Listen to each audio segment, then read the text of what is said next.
দীর্ঘদিন ধরে বলছি, তুমি আমার কথা শুনছো না। আজ থেকে তোমার সঙ্গে আমার সম্পর্ক নেই। তুমি যদি বিড়ি না ছাড়ো তাহলে তুমি আমাকে ছেড়ে দাও। ভাই, এমন বন্ধু আছে না নাই? আল্লাহর খুশির জন্য বন্ধুত্ব করা আর আল্লাহকে রাজি করার জন্য বন্ধু যদি খারাপ চরিত্রের হয় তার কাছ থেকে ত্যাগ করে দেওয়া, এটা হচ্ছে আল্লাহর আরশের স্থান পাওয়া একটা কারণ।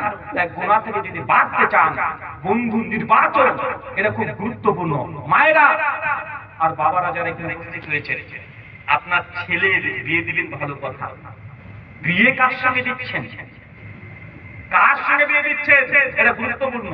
বন্ধু বলতে শুধু ছেলে ছেলে বন্ধু নয়। আপনি যাকে বিয়ে করবেন, আপনি স্ত্রী, স্বামী স্ত্রী, এর একটা বন্ধুত্বপূর্ণ সম্পর্ক, কি সম্পর্ক নয়? এটাই সম্পর্ক। জি, যদি জীবন সঙ্গী যদি আপনি ভালো না পান, একজন পাক্কা মুমিন ও কাফেরে পরিণত হয়ে যেতে পারে। পারে কি পারে না? আবার যদি জীবন